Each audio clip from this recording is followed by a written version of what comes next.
to see how this gravity theory work. So one of the finding that we are trying to explain here is that the G, which is constant, normally in a Newtonian gravity or general relativity, it is going to be a constant. That is, the value of that constant is 6.7 times 10 to the force minus 11. But now, that's why we said that cannot be constant because it has to be changed through time. So if that is constant, everything in the universe cannot be changed. It's going to be the same wherever it is. So now, for example, gravity on the sun should be different than what is today. So for instance, for example, and also this, if this is constant, that G, which means yeah, constant, if it's constant, that means that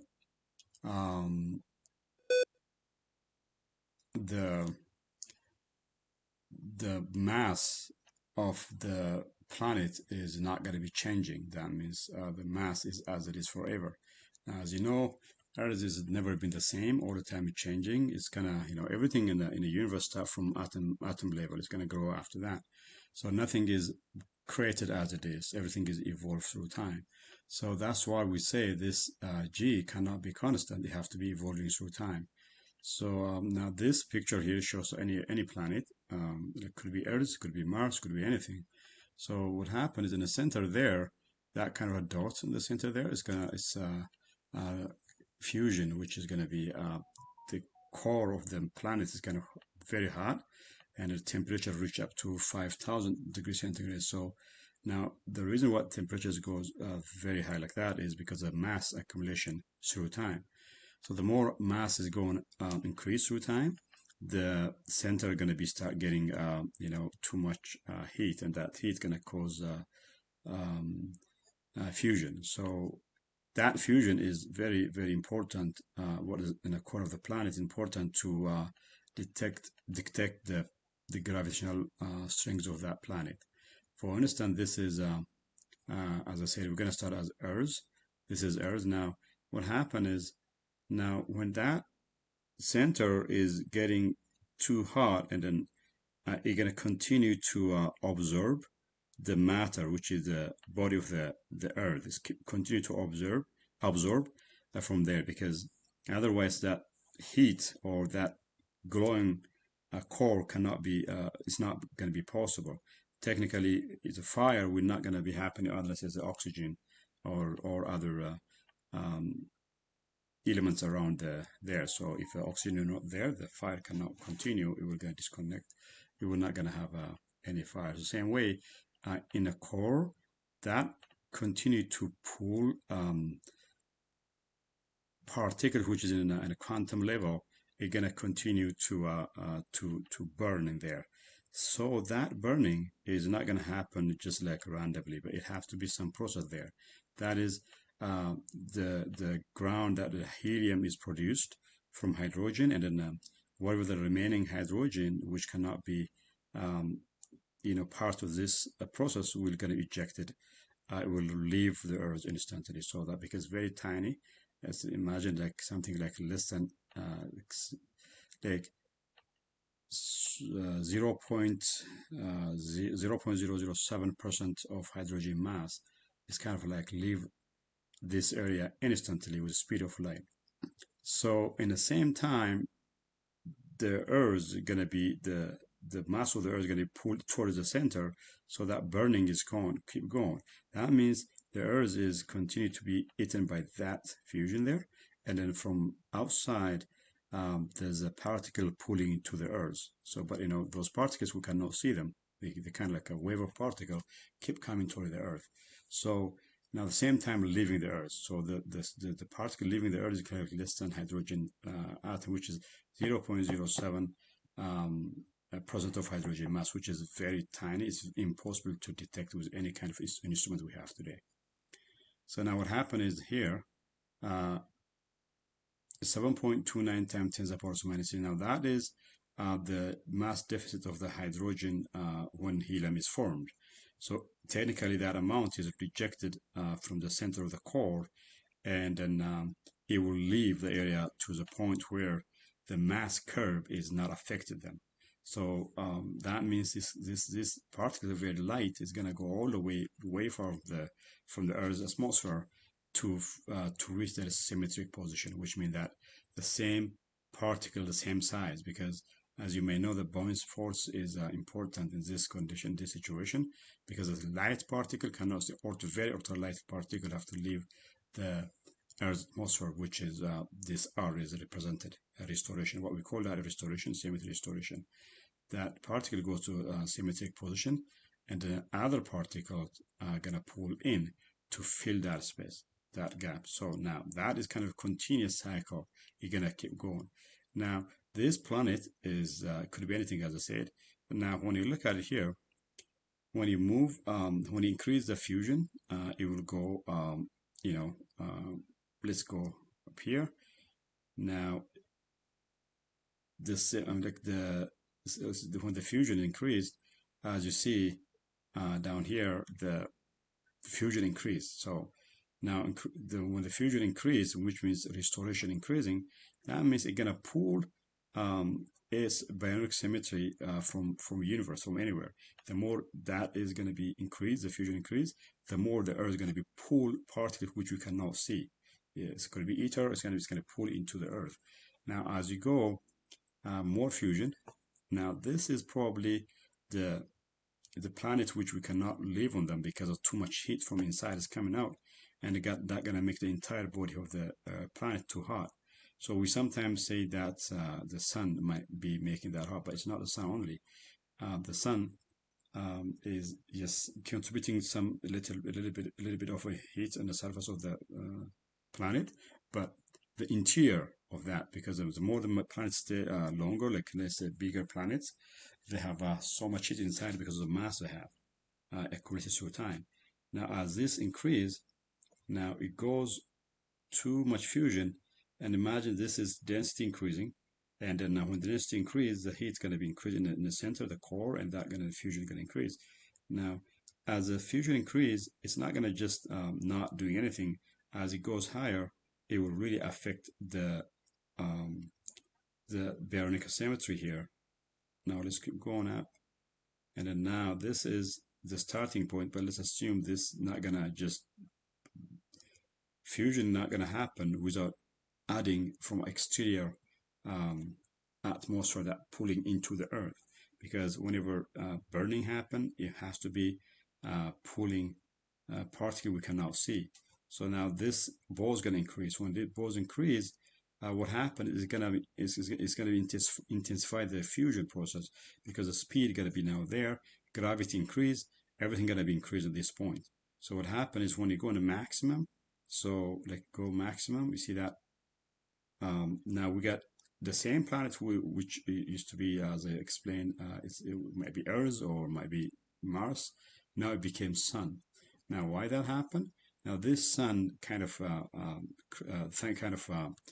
structure is created. So now what happened is when you see now 9.1.10 to the power minus 6 is very much very steep gravity. This gravity is very strong, and then the fusion, which is like rejection or the restoration of symmetry, is very high as well. So now you might gonna ask, now look at here. It says physical interpretation of this this condition here is that maximum sunlight condition is achieved. Now this is talking about this one here. So the body has the same mass, 333,000 of Earth's mass. Now, as you know, Earth and the mass of Earth and the mass of Sun is that much difference, as you see here. But look at the gravity here. The gravity is only 28 times of Earth. Now, if the mass is the only thing that's going to affect the gravity, that this is not going to make sense then.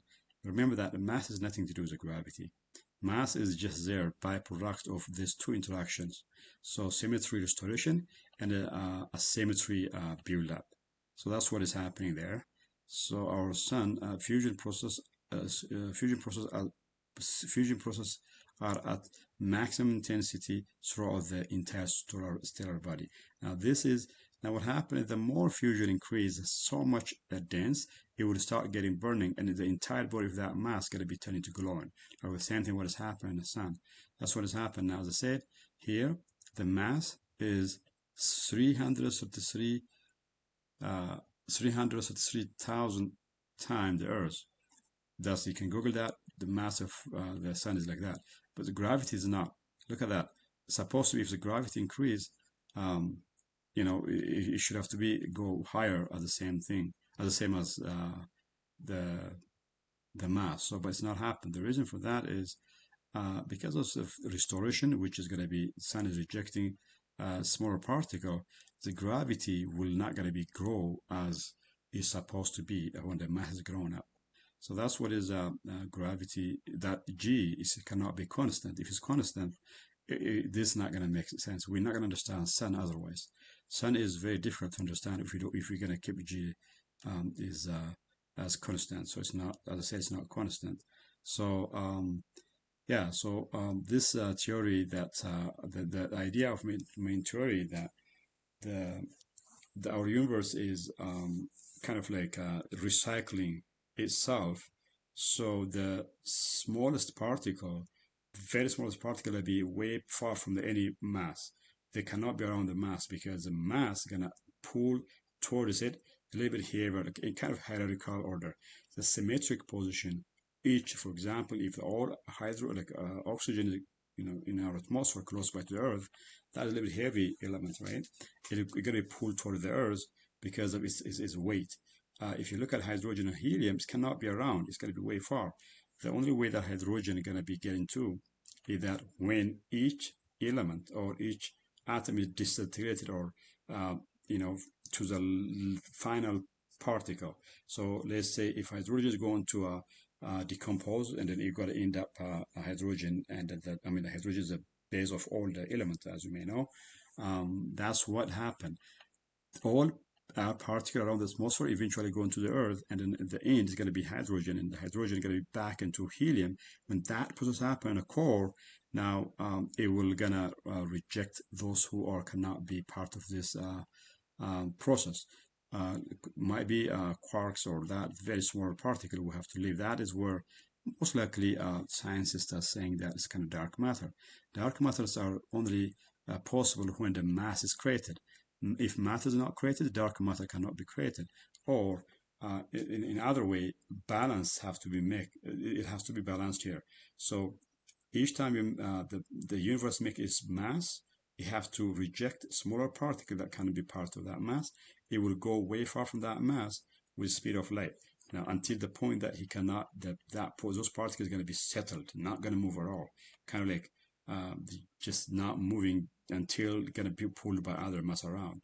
So now in our universe, the smallest or the baryon symmetry is 10 to the power of minus 10. That means that for our Earth area, it's going to be 9.15 times 10 to the power of minus 9. That means Earth pull a lot of particles to make up itself, and while rejecting this amount. So this is how the gravity our model works. So this is one of the kind of finding we come to conclusion. Earth was kind of any kind of planet we have now currently, like Earth could be, Mars can be, any kind of mass it used to be, but through time it get bigger, and then it became glowing like this because of the high fusion happening, and that due to high gravitational force. I mean, the gravity is self-effect, so it's not going to be fundamental force. As I said, the document says like that. It's not fundamental force. So now you see, this is what is happening there when you increase Bose. It's going to be, because when the fusion increase, the baryon symmetry also increases, meaning that the imbalance around that area in the universe where the mass is, it's going to increase. That going to cause gravity to be very, very, very strong. Now, if you go black holes, we're going to come at the black holes later, but all the stars you see, they have different color because of the level of fusion is different, because this is maybe different star. Look at it's glowing like not strong enough. But if too much symmetry like that, it's going to be sun. If this is going to be at this one here, it's going to be more and more intense gravity and intense fusion happening. So this is one of the Ashebo emergent gravity presents. So if you have any question, you can come in and discuss down in in the comment section. Thank you.